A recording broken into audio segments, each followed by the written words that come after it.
ખેડા અને મહેમદાબાદ તાલુકાને જોડતું મેશ્વો નદી પરનો કોઝવે ધરાશાયી થયો છે, જેના કારણે આસપાસના ગામોના હજારો લોકોને ભારે હાલાકીનો સામનો કરવો પડી રહ્યો છે। આ કોઝવે ખેડા તાલુકાના સમાદરા અને મહેમદાબાદ તાલુકાના સાદરા ગામને જોડે છે, જે ધોળકાથી કઠલાલ સુધીના માર્ગ પર આવેલો છે।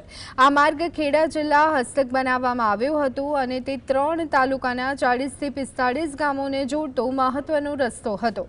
કોઝવેના ધરાશાયી થવાનું મુખ્ય કારણ ગેરકાયદેસર ખનન પ્રવૃત્તિઓને આભારી માનવામાં આવે છે। આ વિસ્તારમાં દિવસ રાત ચાલતી અનિયંત્રિત ખનન પ્રવૃત્તિઓના કારણે ભારે ડમ્પરોની સતત અવરજવરથી કોઝવેનું નુકસાન થયું હોવાનો આક્ષેપ છે। આ ઘણા વાહનો મોટા રેતીના બીજ ઉપર થઈ જતા હતા અને પાણી આવ્યું એટલે વાહનો બંધ થઈ ગયા, પણ પાણી ઓછું થઈ ગયું તાન તૂટેલું હતું। હે શું મુશ્કેલી થયા? જવા આવવાની તો મુશ્કેલી જ ને। આ નોકરી 500 બાઈકો જતો છે નોકરી માટે।